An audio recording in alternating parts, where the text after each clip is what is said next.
नमस्कार साथियों, चैनल में पुनः आप सभी का स्वागत है। आज पुनः मध्यकालीन इतिहास के प्रैक्टिस सेट के साथ उपस्थित हूँ। जैसा कि आपको पता है कि आजकल मैं खासकर टीजीटी और पीजीटी एग्ज़ाम के लिए और साथ ही साथ वनडे कंपटीशन में बनने वाले प्रश्न की प्रैक्टिस करा रहा हूँ आपको। क्वेश्चन की प्रकृति कैसी रहती है इसको भी बता रहा हूँ और ये भी फोकस करता हूँ कौन सा क्वेश्चन जो है इम्पोर्टेंट है और कई बार आता भी है। तो देखते हैं, आगे की तरफ चलते हैं। मध्यकालीन इतिहास में आगे की तरफ चलते हैं, देखते हैं कि कौन से प्रश्न जो है आपके कंपटीशन में आते हैं, किस प्रकार के आते हैं। ये पूछ रहा है कि 70 वर्ष की अवस्था में सुल्तान बना जलालुद्दीन फिरोज खिलजी लंबे अंतराल तक दिल्ली में प्रवेश नहीं कर सका, क्यों? ये कह रहे हैं कि एक लंबी अवस्था तक जो है सुल्तान बने थे जलालुद्दीन फिरोज खिलजी। तो कह रहे हैं कि एक लगभग 70 वर्ष की अवस्था में बना था, तो एक लंबा अंतराल हो गया था और दिल्ली में प्रवेश नहीं कर सका था। तो ऐसा क्यों हुआ था? तो ऐसा हुआ था दिल्ली के जनसाधारण के विरोध के भय के कारण, यानी कि दिल्ली में इतना विरोध हो रहा था जनसाधारण का, इसीलिए जो है जलालुद्दीन फिरोज खिलजी जो है दिल्ली में प्रवेश नहीं कर सका था। अगले प्रश्न की तरफ चलते हैं। जलालुद्दीन फिरोज खिलजी का शासनकाल 1290 से 1296 ईस्वी तक रहा। इसके समय में किस मंगोल नेता ने भारत पर आक्रमण किया था? तो सीधे सीधे पूछ रहा है कि फिरोज शाह खिलजी के समय में कौन सा मंगोल नेता जो है भारत पर आक्रमण किया था। तो किसने आक्रमण किया था? ये रहे हैं अब्दुल्ला रहे हैं जिन्होंने भारत पर आक्रमण किया था। ये मंगोल नेता उस समय रहे हैं। तो कुछ इस तरह से भी प्रश्न जो है आपके एग्ज़ाम में बनते रहते हैं।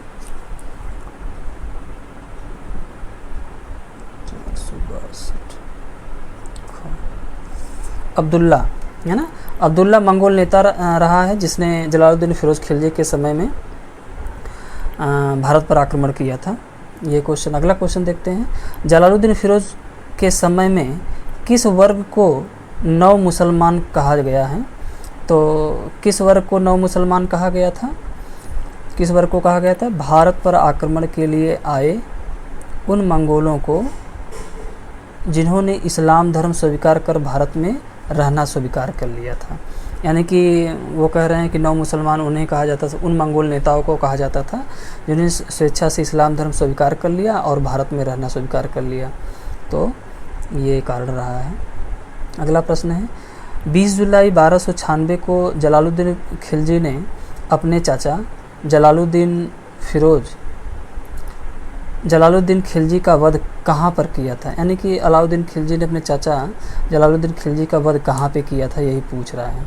तो कहाँ पे किया था? कड़ा में किया था, है ना। कहाँ पे किया था? कड़ा में।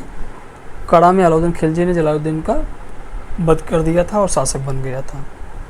अगला प्रश्न है, ये कथन है, पूछ रहा है और बहुत ही इम्पोर्टेंट कथन है। ये बराबर जो है आपके वनडे कंपटीशन में आता रहता है। पूछ रहा है, कथन है, शहीद सुल्तान के कटे हुए मस्तक से अभी रक्त टपक ही रहा था जब शाही चंदोबा अलाउद्दीन के सिर के ऊपर उठ गया।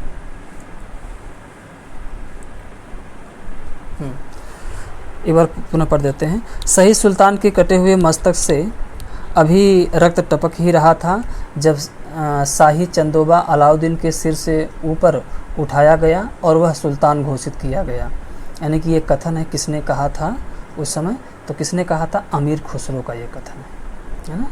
अमीर खुसरो का ये कथन है जब अलाउद्दीन खिलजी का राज्यारोहण हुआ, तो यही कथन जो है अमीर खुसरो ने कहा था। अगला प्रश्न देखते हैं। अगला प्रश्न है, किस सुल्तान ने सिकंदर सानी या द्वितीय सिकंदर की उपाधि ग्रहण की थी? ये भी देखिए वनडे कंपटीशन बराबर पूछता है, बहुत ही इंपॉर्टेंट प्रश्न है। टीजीटी पीजीटी में भी कई बार ये क्वेश्चन आया हुआ है। तो किससे कहा जाता था? द्वितीय सिकंदर या सिकंदर सानी, ये अलाउद्दीन खिलजी को कहा जाता था। इम्पोर्टेंट प्रश्न है ये। इम्पोर्टेंट प्रश्न। अगला प्रश्न है, अलाउद्दीन के विषय में क्या सत्य है? हाँ, अलाउद्दीन के विषय में क्या सत्य है? तो देखते हैं। खालसा भूमि ने राजस्व में वृद्धि की, ये सही है, राजस्व में वृद्धि हुई थी खालसा भूमि के। दूसरा है, गुप्तचर प्रणाली का गठन किया गया था, ये भी सही है। दिल्ली में शराब पर पाबंदी लगा दी गई, ये भी सही है। अमीरों के आपस में मिलने और उनके उत्सव और समारोह पर प्रतिबंध लगा दिया गया, ये भी सही है ना। सैन्य अधिकारियों को जागीर प्रदान की जाती थी, ये नहीं सही है, सैन्य अधिकारियों को जागीर नहीं प्रदान की जाती है। तो इसमें जो है 1, 2, 3, 4 सही होगा। अगला प्रश्न है, यामीन उल खिलाफत नासरी अमीर उल मोमिनीन, है ना, मोमिनीन की उपाधि दिल्ली सल्तनत की किस सुल्तान ने ग्रहण की थी? तो ये उपाधि पूछ रहा है, यामीन उल खिलाफत नासिर अमीर उल मोमिनीन की उपाधि जो है दिल्ली के किस सुल्तान ने ग्रहण किया था? तो ये बड़ी लंबी उपाधि रही है, किसकी रही है? ये अलाउद्दीन खिलजी की उपाधि रही है, ठीक है ना, अलाउद्दीन खिलजी की उपाधि रही है। अगला प्रश्न है, दिल्ली सल्तनत का वह प्रथम सुल्तान कौन था जिसने अस्थाई सेना रखी थी? तो अस्थाई सेना किसने रखी थी? अलाउद्दीन खिलजी। अलाउद्दीन खिलजी से आपके कंपटीशन में एक आध प्रश्न जरूर से जरूर आता है, ठीक है ना। अगला प्रश्न है, अलाउद्दीन के बाजार नियंत्रण का क्या उद्देश्य था? तो अलाउद्दीन के बाजार नियंत्रण का क्या उद्देश्य था? विशाल सेना के व्यय को पूरा करने के लिए, यानी बाजार नियंत्रण जो प्रणाली लागू की थी अलाउद्दीन खिलजी ने, उसका मुख्य उद्देश्य क्या था? विशाल सेना के व्यय को पूरा करने के लिए इसने क्या किया था? बाजार नियंत्रण प्रणाली लागू किया था। अगले प्रश्न की तरफ चलेंगे। अलाउद्दीन खिलजी ने किस हिंदू शासक को रायरान की उपाधि दी थी, है ना, एवं चंदोबा से सम्मानित किया था? तो अलाउद्दीन खिलजी ने पूछ रहा है किस हिंदू शासक को रायरायन, है ना, रायान दिया है। रायरायन कहा जाता है कि उपाधि दी थी और चंदोबा भेंट किया था। तो किसे दिया था? राजा रामदेव को दिया था। राजा रामदेव को इसने चंदोबा से सम्मानित किया था और रायरायन की उपाधि दी थी। इम्पोर्टेंट प्रश्न है, कई बार आपके कंपटीशन में आया है।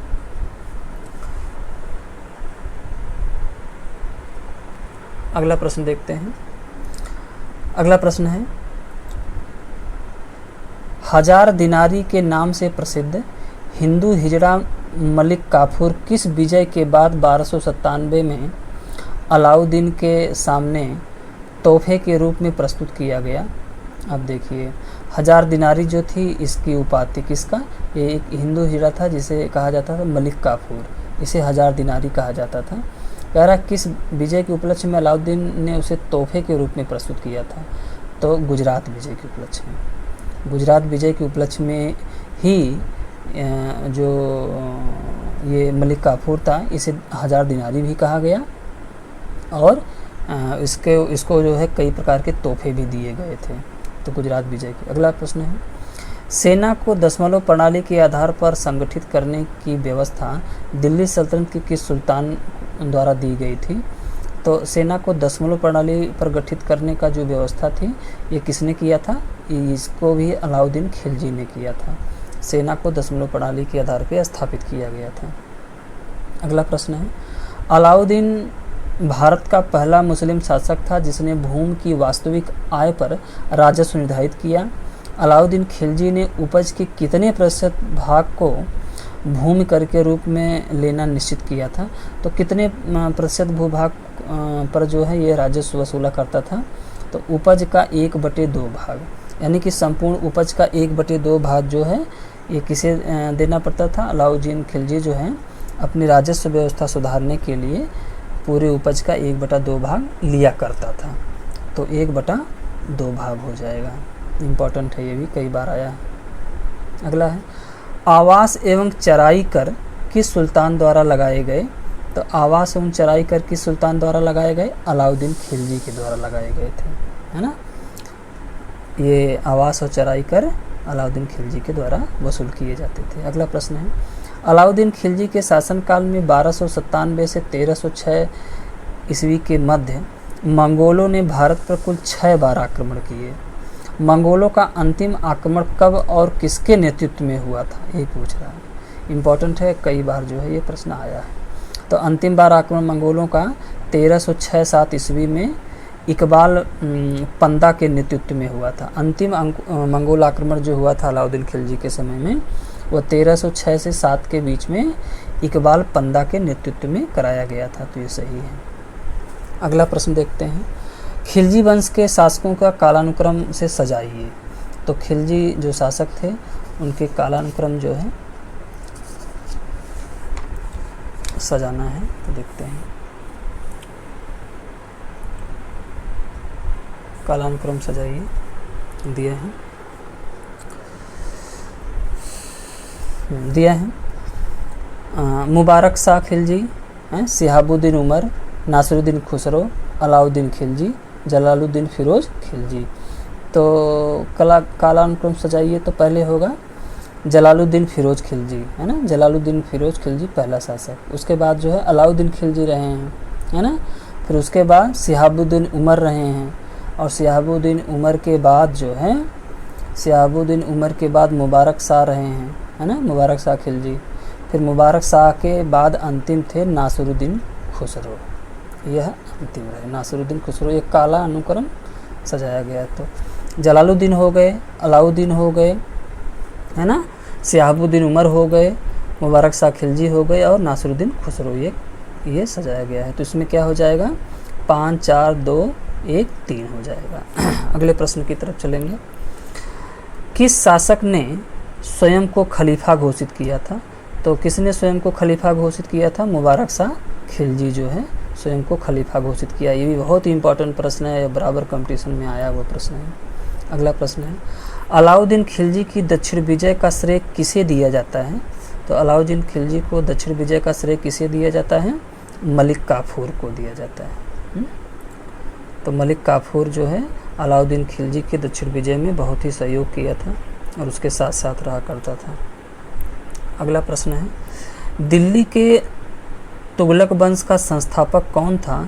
दिल्ली के तुगलक वंश का संस्थापक कौन था? गयासुद्दीन तुगलक। अब देखिए इधर तुगलक वंश आ जाएगा, तो कौन था? गयासुद्दीन तुगलक।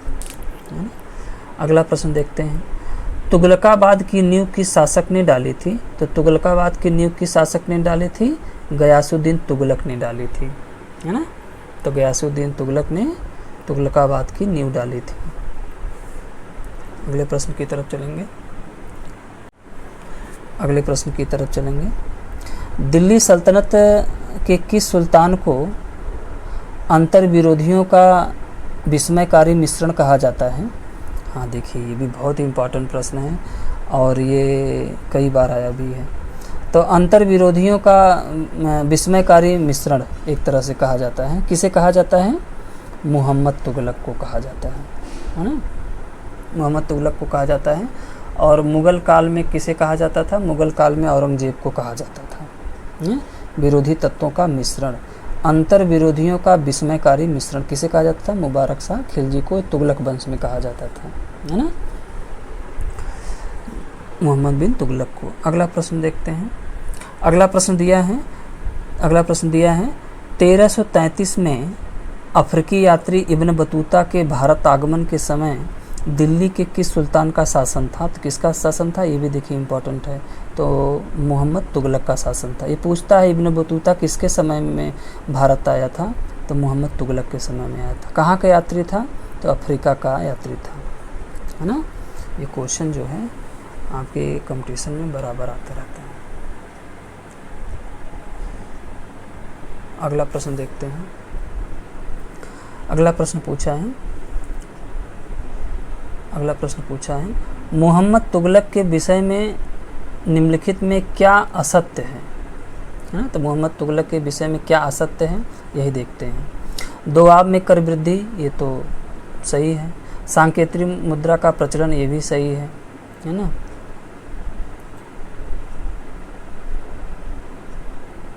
और उसके बाद ये है दिल्ली राजधानी परिवर्तन, ये भी है। दिल्ली से दौलताबाद हस्तांतरण, ये भी है। हाँ, अगला है दीवाने मुस्तखराज विभाग की स्थापना। तो दीवाने मुस्तखराज विभाग की स्थापना जो है यह मोहम्मद तुगलक ने नहीं करी थी, ठीक है ना। तो ये जो है घ जो है यही सही हो जाएगा। तो इसमें असत्य पूछा है, तो दीवाने मुस्तखराज विभाग की स्थापना जो है आपके मोहम्मद तुगलक द्वारा नहीं की गई है। ठीक है ना।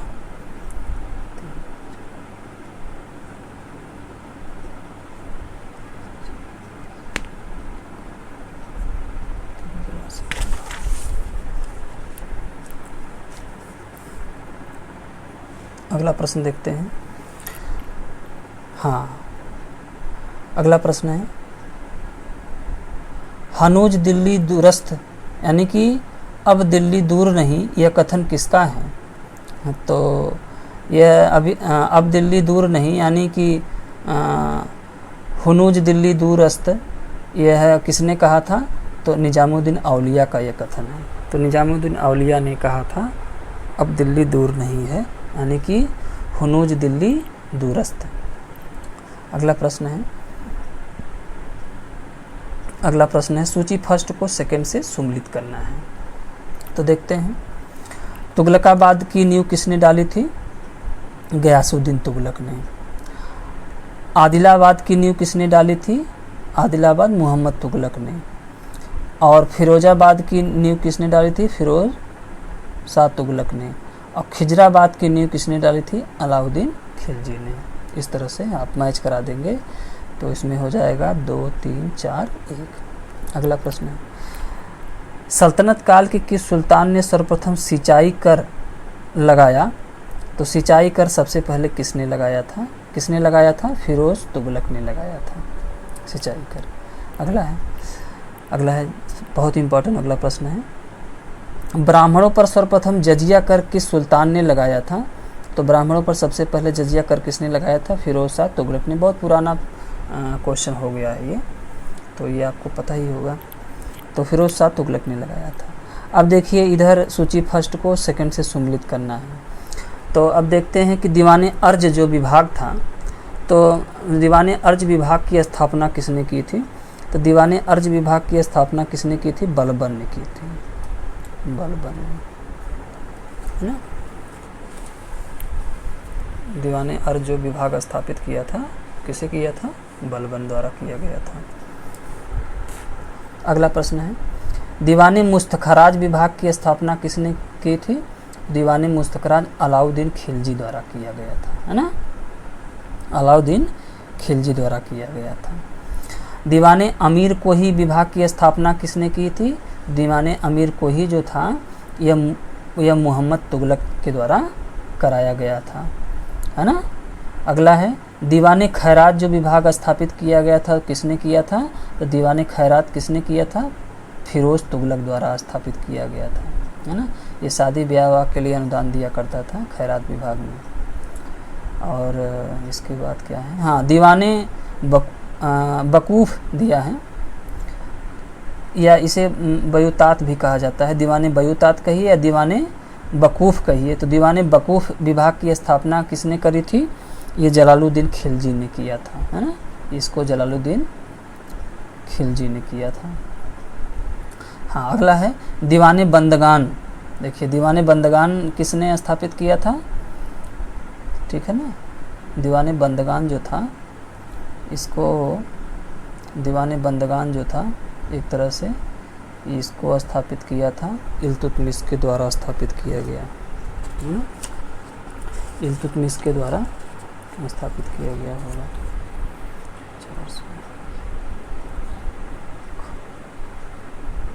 सही है। तो दीवाने बंदगान जो था ये इल्तुतमिश द्वारा स्थापित किया गया था।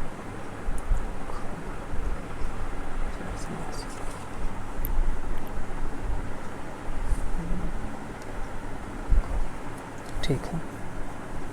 तो दीवाने बंदगान जो है ये इल्तुतमिश के द्वारा। हाँ, अगला प्रश्न देखते हैं। पूछा है निम्नलिखित में से किसकी स्थापना फिरोज तुगलक द्वारा की गई थी? तो किसकी स्थापना फिरोज तुगलक द्वारा की गई थी? तो इसको देख लेते हैं। हाँ, जौनपुर की स्थापना फिरोज तुगलक द्वारा की गई थी, सही है ना। दौलताबाद फिरोज तुगलक द्वारा नहीं स्थापित किया गया है। हिसार ये भी फिरोज तुगलक द्वारा स्थापित किया गया है। फिरोजपुर ये भी फिरोजपुर भी हाँ, फिरोज़ तुगलक द्वारा स्थापित किया गया है ना। और तुगलकाबाद नहीं स्थापित किया गया है। और फिरोजाबाद हाँ, फिरोजाबाद फिरोज़ तुगलक द्वारा स्थापित किया गया। और फतेहाबाद भी फिरोज़ तुगलक द्वारा स्थापित किया गया है। तो दौलताबाद तो जान ही रहे होंगे कि ये इनके द्वारा स्थापित नहीं किया गया है। तो आपने देखा होगा दिल्ली से दौलताबाद जो राजधानी परिवर्तन था ये मोहम्मद तुगलक के द्वारा था, है ना। और तुगलकाबाद अभी बताए ही किसने स्थापित किया था, अभी पीछे भी क्वेश्चन था ही, तो किसने स्थापित किया था? गयासुद्दीन तुगलक ने स्थापित किया था। तो इसमें जौनपुर, हिसार, फिरोजपुर, फिरोजाबाद और फतेहाबाद ये फिरोज़ तुगलक द्वारा स्थापित किया। अगला प्रश्न है, तुगलक वंश के शासकों को कालानुक्रम सजाइए। अब देखिए तुगलक वंश के जो शासक हैं उनके कालानुक्रम सजाएंगे। तो पहले कौन होंगे? पहले होंगे गयासुद्दीन फिरोज़ तुगलक। तो ये तो आपको पता ही होगा जिसने स्थापना किया था। उसके बाद कौन आते हैं? उसके बाद मोहम्मद तुगलक आते हैं। उसके बाद कौन आते हैं? फिरोज़ तुगलक आते हैं। फिरोज़ तुगलक के बाद कौन आता है? तुगलक शाह आते हैं। फिरोज़ तुगलक के बाद नहीं, देखिए गयासुद्दीन तुगलक पहले हो गए, ठीक है। उसके बाद मोहम्मद तुगलक हो गए, फिर फिरोज़ शाह तुगलक हो गए, ठीक है ना। फिर जो है आपके तुगलक शाह हो गए। तुगलक शाह के बाद जो है आपके हो जाएंगे शहज़ादा मोहम्मद हो जाएंगे, है ना। शहज़ादा मोहम्मद के बाद हुमायूं हो जाएंगे। हुमायूं के बाद जो है नासिरुद्दीन महमूद हो जाएंगे। तो ये नासिरुद्दीन महमूद अंतिम रहा है इस तरह से। तो 3, 1, 2, 5, 4, 7, 6 हो जाएगा। अगला प्रश्न है, पूछा है टोपरा और मेरठ से अशोक स्तंभ को लाकर किस सुल्तान ने दिल्ली में स्थापित कराया था? मोस्ट इम्पॉर्टेंट प्रश्न है। तो किसने स्थापित कराया था? फिरोज़ तुगलक द्वारा स्थापित कराया गया था। अशोक स्तंभ जो टोपरा में था दिल्ली में और मेरठ में था, इसे फिरोज़ तुगलक द्वारा दिल्ली में स्थापित कराया गया था। अगला प्रश्न है, ये भी पूछ रहे हैं किस तरह से पूछ रहे हैं। अगला प्रश्न है, फिरोज़ तुगलक के 24 करों के स्थान पर मात्र 4 कर ही लगाए, सत्य का चयन कीजिए, है ना। फिरोज़ तुगलक कह रहे हैं कि 24 जो कष्टकारी कर थे उसमें 4 ही कर इसने लगाया था और सबको समाप्त कर दिया था। तो कौन कौन से लगाए थे? पहला ज़कात था, है ना। दूसरा जजिया था, है ना। तीसरा खम्स था, है ना। और चौथा खराज था। यही था जजिया, है ना। ज़कात, जजिया, खम्स और खराज। देखिए ज से 2 है और ख से 2 है, तो ज़कात जजिया हो गया और खम्स खराज हो गया। 4 ही ये कर इसने लगाए थे। अगला प्रश्न है, 1398 ईस्वी में तैमूर ने भारत पर आक्रमण किया। उस समय तुगलक वंश का कौन शासन कर रहा था? जब तैमूर भारत पर आक्रमण किया था 1398 ईस्वी में, तो उसमें तुगलक वंश का शासक कौन था, यही पूछ रहा है। तो कौन था? नासिरुद्दीन महमूद शाह था। कौन था? नासिरुद्दीन महमूद शाह। ये अंतिम था, नासिरुद्दीन महमूद शाह था। अगला प्रश्न है, सूची फर्स्ट को सेकंड से सम्मिलित करना है। इस प्रकार ये कर दिए हैं कष्टकारी और किसको किससे लिया जाता था, तो देखते हैं। उस्र जो होता था, उस्र जो कर होता था वो किससे लिए जाता था? वह मुसलमानों से वसूला जाने वाला भूमि कर था। एक तरह से उस्र जो था ये मुसलमानों से वसूल किए जाने वाला भूमि कर था। खराज किस प्रकार का कर था? गैर मुसलमानों से वसूल किया जाने वाला भूमि कर था, है ना। तो गैर मुसलमानों से वसूल किया जाने वाला खराज कर था। खराज जो था वो गैर मुसलमानों से वसूल किया जाने वाला भूमि कर था। खुम्स जो था या खम्स जो था वो लूट से प्राप्त धन था। खम्स जो था ये लूट से प्राप्त धन था। जकात कैसा कर होता था? तो जकात जो है संपन्न मुसलमानों से लिया जाने वाला धार्मिक कर था। जकात जो कर था वो जो संपन्न मुसलमान होते थे उनसे लिया जाता था। जजिया कर कैसा रहता था?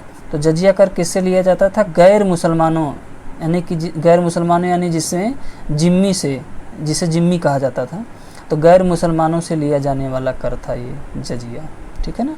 इस तरह से अगला प्रश्न पूछ रहा है, सल्तनत काल में लगान निर्धारित की मिश्रित प्रणाली को क्या कहा जाता था? जो लगान निर्धारित की मिश्रित प्रणाली थी उसे क्या कहा जाता था? तो उसे मिश्रित प्रणाली को मुक्ताई कहा जाता था। ये बहुत इंपॉर्टेंट है, आया भी कई बार। तो मुक्ताई कहा जाता था। ये कर से भी कई प्रकार के प्रश्न जो है आपके कंपटीशन में आ चुके हैं। अगले प्रश्न की तरफ चलेंगे।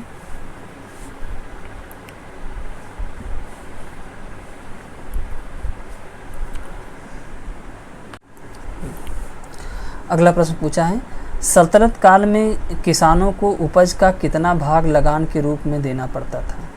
तो किसानों को कितना देना पड़ता था? 1/3 से लेकर के 1/2 भाग यह देना पड़ता था किसानों को। अगला प्रश्न, इल्तुतमिश द्वारा लागू की गई इक्ता प्रणाली किसके शासनकाल में अनुवांशिक कर दी गई?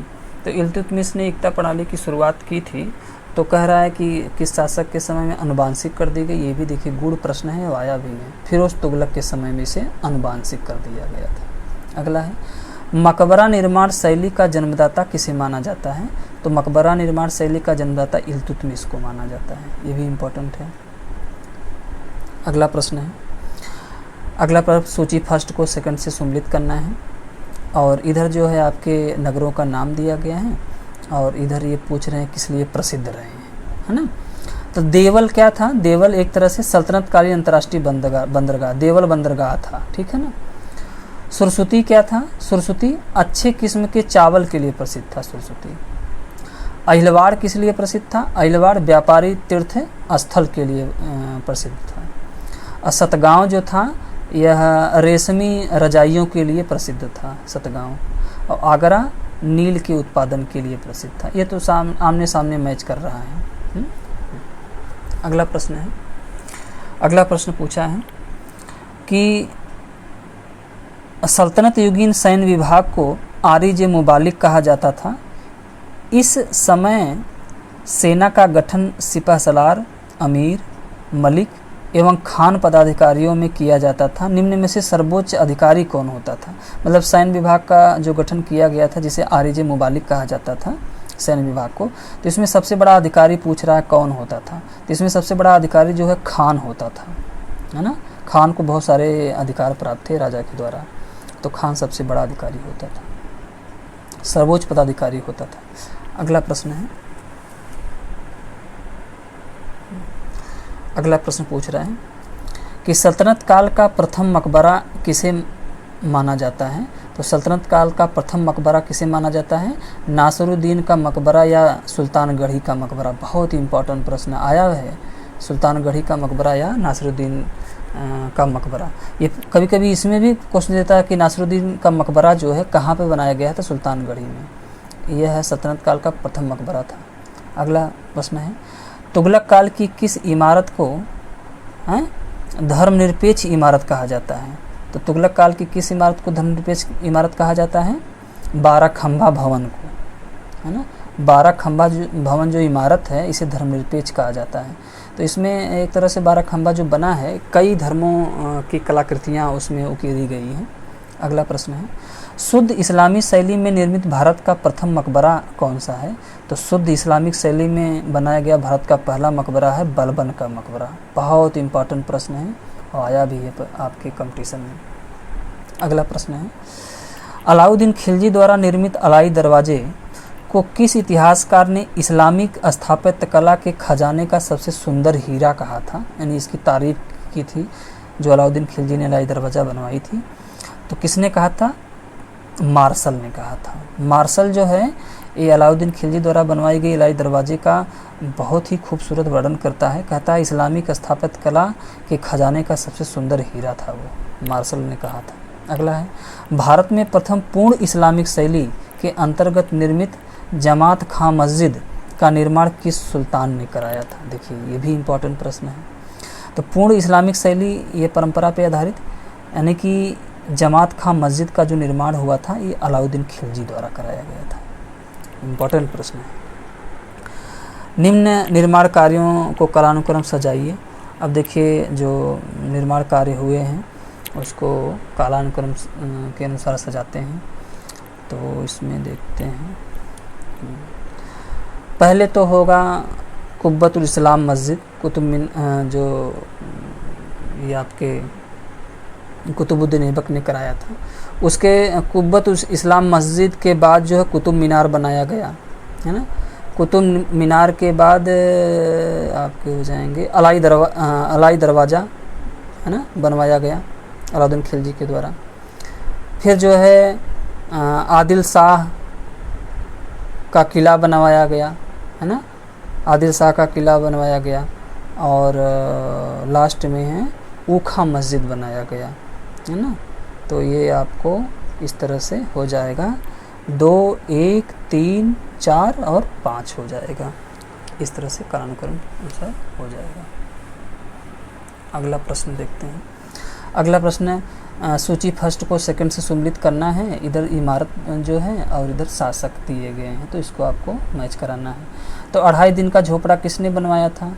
तो कुतुबुद्दीन ऐबक ने बनवाया था। कुतुब मीनार किसने बनवाया था?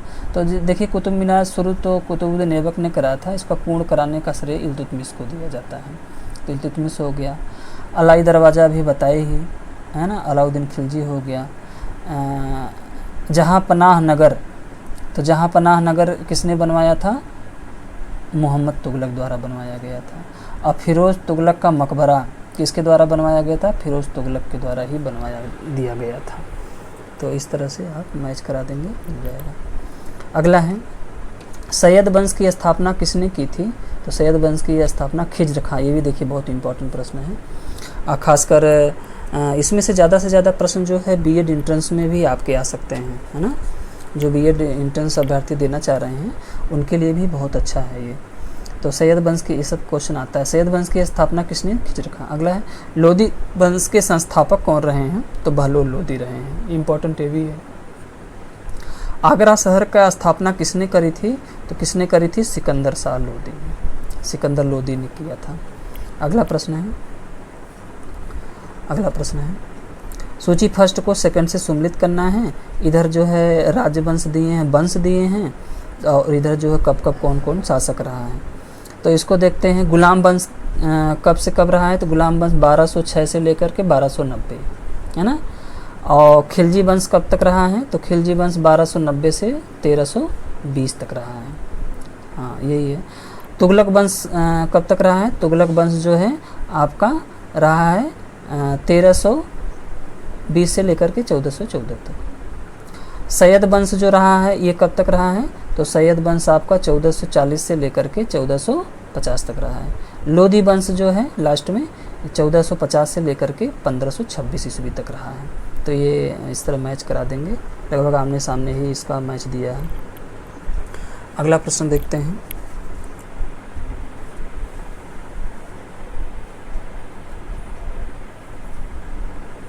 अगला प्रश्न देखते हैं। दिया है कि इतिहासकार पर्सी ब्राउन ने किस काल को मकबरों का काल कहा था? तो किस काल को मकबरों का काल कहा था? तो सैयद एवं लोधी काल को मकबरों का काल कहा था। ठीक है ना, सैयद एवं लोधी काल को मकबरों का। अगला प्रश्न, ये भी क्वेश्चन आया है कई बार। अगला प्रश्न है मोट की मस्जिद का निर्माण किस लोधी शासक ने करवाया था? तो मोट की मस्जिद का निर्माण किस लोधी शासक ने कराया था? सिकंदर लोधी ने, सिकंदर लोधी। अगला प्रश्न है सूची फर्स्ट को सेकंड से आपको सम्मिलित करना है, तो इसको देखते हैं।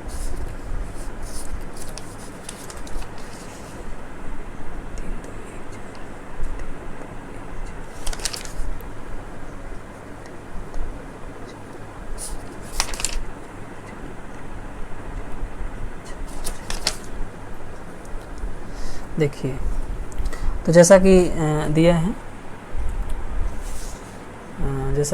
देखिए आपका कश्मीर, तो कश्मीर जो है कश्मीर सिंह देव ने ये दिए गए स्वतंत्र प्रांतीय राज्य हैं और उसके संस्थापक हैं। तो कश्मीर जो है की स्थापना किसने करी थी? सिंह देव ने 1286 ईस्वी में। जौनपुर, तो जौनपुर जो है मलिक सरवर रहे हैं 1394 में। गुजरात, तो गुजरात जो है जाफ़र खां रहे हैं 1401 ईस्वी में।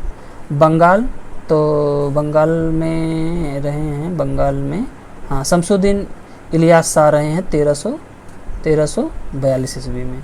खानदेश की स्थापना किसने करी थी? तो सूबेदार मलिक राजा ने करी थी 99 ईस्वी में। अब बहमनी राज्य की स्थापना हसन गंगू ने की थी 1347 ईस्वी में। तो इस तरह से मैच करा देंगे तो ये आपको मिल जाएगा, है ना। चलिए अगले प्रश्न की तरफ चलते हैं।